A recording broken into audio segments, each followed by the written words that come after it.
మచిలీపట్నంలో పోలీసులు 14,210 మద్యం బాటిళ్లను ధ్వంసం చేశారు. కృష్ణా జిల్లా సరిహద్దుల్లో మద్యం అక్రమంగా తరలిస్తున్న వారిని పోలీసులు ఈ మధ్య కాలంలో చాలా మందిని పట్టుకున్నారు. అలా పట్టుకున్న మద్యం బాటిళ్లు మొత్తం కలిపి ఒక చోట చేర్చారు. వాటిని మచిలీపట్నంలోని పోలీస్ గ్రౌండ్స్ లో మద్యం బాటిళ్లను ధ్వంసం చేశారు. ఈ కార్యక్రమంలో SEB director CH Ramakrishna, Eluru range DIG KB Mohana Rao, Krishna జిల్లా ఎస్పీ రవీంద్రనాథ్ బాబు పాల్గొన్నారు. అక్రమంగా రవాణా చేస్తున్న మద్యం బాటిళ్లను పట్టుకున్న పోలీసులు వాటిని బ్రాండ్ల వారీగా విడదీసి అన్ని లైన్లో పెట్టారు. సుమారు 50 మీటర్ల దూరం మేర మందు బాటిళ్లను వరుసగా పెట్టారు. ఆ తర్వాత ఓ రోడ్ రోలర్ తీసుకొచ్చి ఆ మద్యం బాటిళ్లను తొక్కించారు.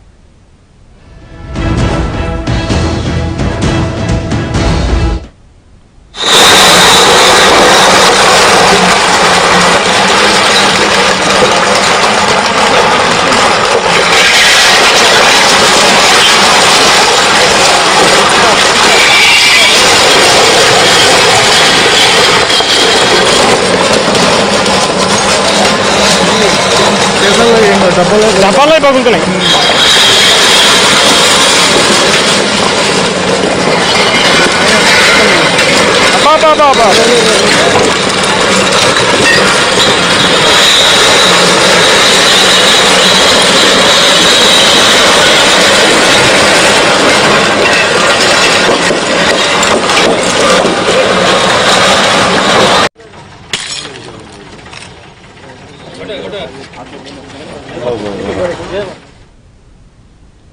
ఏపీ ప్రభుత్వం మద్యపాన నిషేధం దిశగా అడుగులు వేయాలని సంకల్పించింది.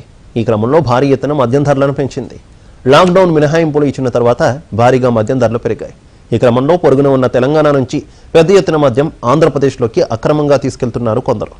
అలా తెలంగాణ సరిహద్దుల్లో ఉన్న జిల్లాల్లో పోలీసులు, ఎక్సైజ్ అధికారులు గట్టి నిఘా ఏర్పాటు చేశారు. ఈ క్రమంలో పెద్ద ఎత్తున మద్యం బాటిళ్లు లభిస్తున్నాయి.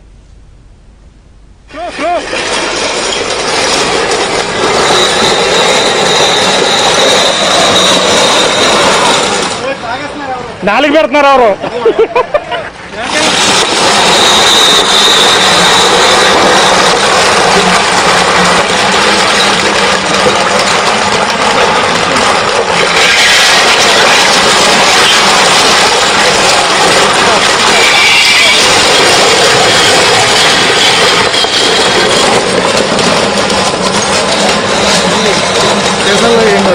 డబ్బాలో పగులుతున్నాయి.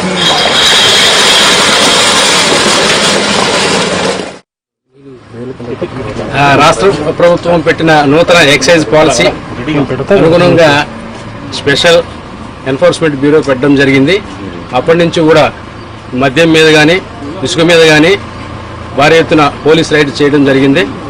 సో ముఖ్యంగా తెలంగాణ రాష్ట్రం నుంచి పక్క రాష్ట్రాల నుంచి వస్తున్న మద్యం అరికట్టడానికి స్పెషల్ స్క్వాడ్స్ తయారు చేయడం జరిగింది. అలాగే చెక్ పోస్టులు ముఖ్యంగా ఏలూరు రేంజ్ పరిధిలో కృష్ణా జిల్లా, పశ్చిమ గోదావరి, తూర్పుగోదావరి జిల్లాల్లో ఉన్న చెక్ పోస్టులు, ముఖ్యంగా ఇక్కడ మన గరికపాడు చెక్ పోస్ట్ కానివ్వండి, అట్లాగే తిరువూరు, మైలవరం ఆ ఏరియా బోర్డర్, మనకు ఖమ్మం డిస్ట్రిక్ట్ బోర్డరు, అలాగే చింతలపూడి, జీలుగుమిల్లి ఈ చెక్ పోస్టులను కూడా టైటన్ చేయడం జరిగింది. మొబైల్ పార్టీలు పెట్టాము. ఎవరైనా సరే అక్రమంగా మద్యం తీసుకొచ్చినట్లయితే వాళ్ళపైన కఠినమైన చర్యలు ఉంటాయి. ఇప్పటికే చాలా కేసెస్ పెట్టడం జరిగింది. అలాగే ఎక్సైజ్ యాక్ట్ను కూడా అమెండ్మెంట్ చేయడం జరిగింది. Non available sections, 8 years punishment.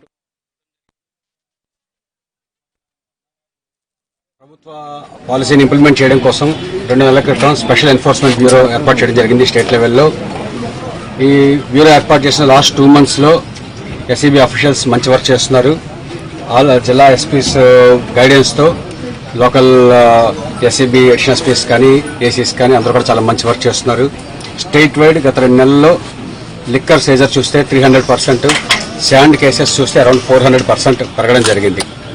Example మీరు చూడొచ్చు, ఇప్పుడు ఏదైతే ఇప్పుడు డిస్టార్ట్ చేస్తున్నారో కృష్ణా డిస్ట్రిక్ట్లో they have done very good work. Krishna జిల్లా పోలీస్ చాలా మంచి వర్క్ చేసి వితిన్ లాస్ట్ 1 monthలోనే 14,000 చిల్లర బాటిల్స్ సీజ్ చేయడం జరిగింది. అవన్నీ ఈరోజు డిస్టార్ట్ చేస్తున్నారు. అది కూడా ఓన్లీ ఒక 10 పోలీస్ స్టేషన్ల జ్యూరిస్డిక్షన్లో. ఇది similar work is going on in all the districts.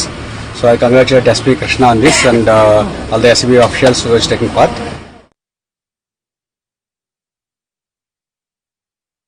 పరిధిలో దాదాపు 10 పోలీస్ స్టేషన్ల పరిధిలోని మనము ఎక్సైజ్ కేసులో సీజ్ చేసిన ఎక్సైజ్ ప్రాపర్టీ ఏదైతే ఉందో ఐడియా రేక్ కానీ, ఎన్డీపీఎల్ లిక్కర్ మనం పక్క రాష్ట్రం నుంచి వస్తున్న ఐడిపి లిక్కర్ను మనం వివిధ పోలీస్ స్టేషన్స్లో గత ఈ లాక్డౌన్ పీరియడ్ నుంచి మనం ఏదైతే సీజ్ చేస్తున్నామో దానికంటే ముందు ఉన్న కేసెస్లో కూడా మనం టోటల్గా లీగలైజ్ ప్రాసెస్ అంతా కంప్లీట్ చేసి ఈరోజు డెస్ట్ ట్రయల్లో భాగంగా టేకెన్ అప్ దిస్ ప్రోగ్రామ్.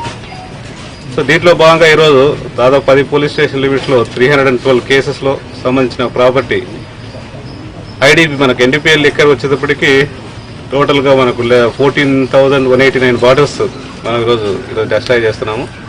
అలాగనే ID liquor 270 litres of ID liquor కూడా అంత లీగల్గా ప్రాసెస్ అంతా ఫాలో అయిపోయి మనం ఏసీబీ అఫీషియల్స్ అయిన మన డిఐజీ ఎస్ఐబీ డైరెక్టర్ గారు, అలాగనే డిఐజీ ఏలూరు రేంజ్, తర్వాత ఏసీ మన ఎస్సీబీ అందరు ఆఫీసర్ల సమక్షంలో మనం ఈరోజు డెస్ట్రాయల్ కార్యక్రమం టేకప్ చేయడం జరిగింది.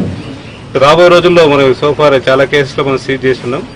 So legal process once chemical analysis report వచ్చిన తర్వాత వాటిని కూడా త్వరలోనే మనం డెస్ట్రాయ్ చేయడం జరుగుతుందండి.